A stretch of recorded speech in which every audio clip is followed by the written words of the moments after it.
लो भाई, आ गया दिनेश पेप्सी पानी पूरी वाला। आइए आइए और पेप्सी पानी पूरी खाइए। पानी पूरी खाने का एक नया अंदाज। आइए आइए। दिनेश जैसे ही बाजार में अपना ठेला लाते हुए आवाज लगा रहा होता है तो पहले से ही वहाँ खड़े पानी पूरी वाले उसका मजाक उड़ाते हैं। पेप्सी पानी पूरी अब पानी पूरी में पेप्सी डालकर बेचेगा क्या ये आदमी है? अरे लोग तो ऐसी पानी पूरी चखते ही उल्टियाँ करने लगेंगे भैया। सही कह रहा है भोला तू। देखना तू 10 दिन भी नहीं टिकेगा यहाँ पे। सभी पानी पूरी वाले उसका मजाक उड़ा रहे थे, लेकिन ग्राहक उसकी तरफ हैरानी से देख रहे थे। अरे देख तो नेहा, कोई नया पानी पूरी वाला आया है। चल तो सही, इसकी पेप्सी वाली पानी पूरी चख कर आए, आखिर ये होती कैसी है। हाँ हाँ चल। अरे भैया जरा हमरे लिए एक एक प्लेट लगाना तो। वैसे कितने का एक प्लेट? जी सिर्फ 20 रुपए प्लेट। फिर जैसे ही काजल और नेहा उस पानी पूरी को अपने मुंह में रखती है, वो तो खुशी से पागल हो उठती है। अरे वाह वाह वाह वाह, इसका पेप्सी वाला पानी पूरी तो बड़ा ही कमाल का है रे। क्या स्वाद है, मजा ही आ गया। क्या लाजवाब मजेदार पानी पूरी है। अरे इसके आगे तो सबकी पानी पूरी फेल है। सुनो भाइयों बहनों, इस पेप्सी पानी पूरी वाले की पानी पूरी तो लाजवाब है। सब खाओ, दिल खोल कर खाओ, लेकिन भैया हमरे लिए पहले एक एक प्लेट और लगाओ। उन दोनों के इतना कहते ही दिनेश के ठेले के आसपास भीड़ लग जाती है। सभी उसकी पानी पूरी को चखने के लिए बेताब हो जाते हैं। भैया मेरे लिए जल्दी से एक प्लेट लगा दो भैया। अरे अभी तू ठहर भैया, है तू मेरे बाद आया था, पहले मैं खाऊंगा। हाँ भैया मेरा। अरे अरे सब्र करो भाई, सब्र करो। मेरी पेप्सी पानी पूरी तुम सबको मिलेगी, ठीक है? दिनेश की पेप्सी वाली पानी पूरी ने सब पर ऐसा जादू चलाया कि उसका धंधा जोरों से चल पड़ा। उस दिन के बाद वो जैसे ही ठेला लगाता उसकी कमाई शुरू हो जाती। अगर कुछ महीने ऐसे ही कमाई होती रही तो वो दिन दूर नहीं जब मेरे बंटू का इलाज हो जाएगा और वो पूरी तरह ठीक हो जाएगा। बंटू दिनेश का 7 साल का बेटा था और उसके दिल में छेद था। उसके ऑपरेशन के लिए डॉक्टर ने काफी खर्चा बताया था। दिनेश जब भी शाम को घर लौटता तो बंटू अक्सर उससे पूछता, पापा आपने मेरे इलाज के लिए पैसे जोड़ लिए क्या? अब कुछ ही महीनों की बात है बेटा, मैं जल्दी ही तेरे इलाज के लिए पैसे जोड़ लूंगा। ऊपर वाले की दुआ से अपना पेप्सी पानी पूरी का धंधा बहुत अच्छा चल रहा है। सच्ची पापा? फिर तो मैं भी आपके साथ खेल सकूंगा, दौड़ूंगा, भागूंगा और आप देखना फिर तो रेस में मैं ही फर्स्ट आऊंगा।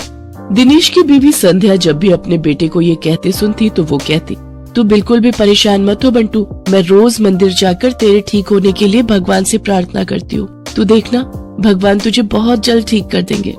एक दिन दिनेश के ठेले पर हीरू नाम का अधेड़ उम्र का आदमी उसकी पानी पूरी चखने आता है। वो नशे में होता है, तभी उसकी नजर दिनेश के गले पर जाती है। किसी ने ठीक ही कहा था इसके बारे में, इसका गल्ला तो लबालब नोटों से भरा हुआ है भाई। हीरू एक ठग, शराबी और जुआरी किस्म का आदमी था। उसका काम ही लोगों को ये सब बुरी लत लगाना था। दिनेश के भरे गले को देखने के बाद हीरू उससे कहता है, अरे सुना है कि तेरे बेटे को कोई बड़ी बीमारी है अभी, है? और उसके इलाज के लिए तुझे लाखों चाहिए? हाँ भाई सही सुना है, मुझे मेरे बेटे के इलाज के लिए कई सारे पैसों की जरूरत है। तो तुझे क्या लगता है इस ठेले से तू लाखों रुपए कम समय में कमा पाएगा? इसके लिए तो तुझे कई साल लग जाएंगे। हाँ लेकिन इसके अलावा मैं और कर भी क्या सकता हूँ भाई? देख इसमें मैं तेरी मदद कर सकता हूँ। अगर तुझे हफ्ते भर में ही 5 लाख रुपए कमाने हो तो मुझे आकर मिल लेना। ये रहा मेरा पता, ठीक है ना? अच्छा अब मैं चलता हूँ, ठीक है भाई? आखिर ऐसा कौन सा रास्ता है इसके पास जो ये मुझे एक हफ्ते में इतने पैसे कमा कर दे देगा?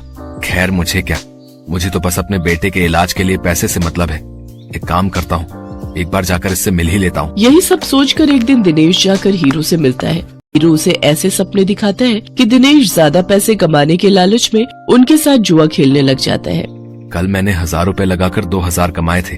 ऐसा करता हूँ आज ठेले की सारी कमाई ही लगा देता हूँ, एक दिन में डबल कमाई हो जाएगी। धीरे धीरे दिनेश को जुए के साथ साथ शराब की लत भी लग जाती है। शराब की लत उसे ऐसी लगती है कि उसका अपने काम में मन ही नहीं लगता और वो ठेले पर खड़ा होकर भी शराब के नशे में डोलता रहता है। भैया एक प्लेट लगाना तो। अरे लगता है इस आदमी ने तो शराब पी रखी है। चलो चलो, हमें नहीं खानी इसकी पानी पूरी, चलो दूसरी वाली पानी पूरी खाने चलते हैं। धीरे धीरे दिनेश के सभी ग्राहक कट जाते हैं और वो सभी दूसरे पानी पूरी वालों के पास जाकर पानी पूरी खाते हैं। ये देख भोला और राजू बहुत खुश होते हैं। देखा भोला, अपनी चाल कामयाब हो गई ना। बिल्कुल सरकार, अब देखना उसकी पानी पूरी की तरफ तो कोई देखेगा भी नहीं, सब अपनी ही पानी पूरी खाएंगे। कुछ दिन ऐसे ही बीतते जाते हैं। अपने धंधे को मंदा देख दिनेश शराब और जुए की लत में और डूब जाता है और उसका बचा खुचा धंधा भी चौपट हो जाता है।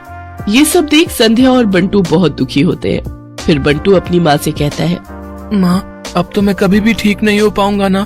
पापा तो अब सारे पैसे शराब और जुए में ही उड़ा देते हैं। तू परेशान मत हो मेरे लाल, बस ऊपर वाले पर भरोसा रख, एक दिन सब कुछ ठीक हो जाएगा। सारा दिन नशे में धुत रहने और धंधा चौपट होने के कारण दिनेश के घर में खाने पीने के भी लाले पड़ जाते हैं। माँ, अब तो घर में खाने के लिए भी कुछ नहीं बचा। अब तो लगता है भूख से ही हम सब मर जाएंगे। ऐसा नहीं कहते मेरे बच्चे, सुख दुख तो जीवन का हिस्सा है। आज बुरा वक्त आया है, कल अच्छा वक्त भी आएगा।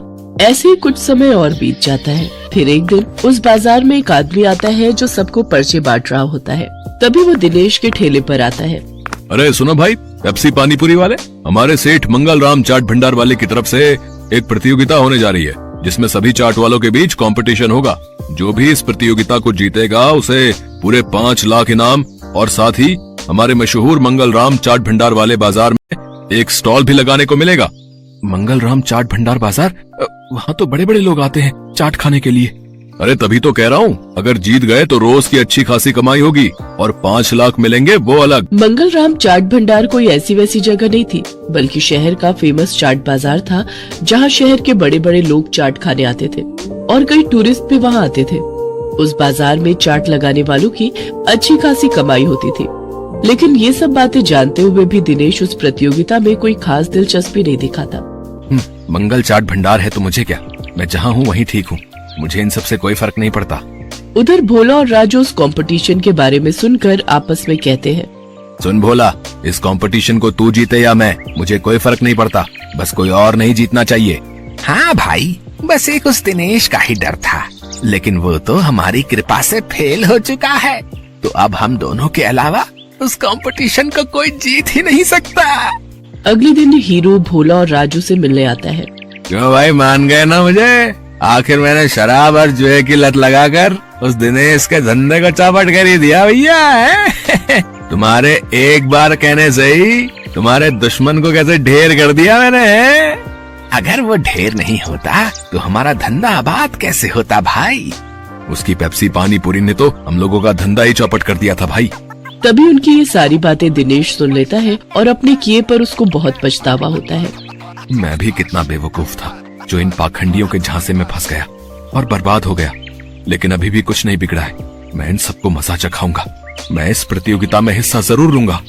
यही बात मन में ठाने दिनेश उस चाट प्रतियोगिता में हिस्सा लेता है और अपनी पेप्सी वाली पानीपुरी की रेसिपी से इस कॉन्टेस्ट को जीत लेता है, जिससे उसे 5 लाख का इनाम मिल जाता है।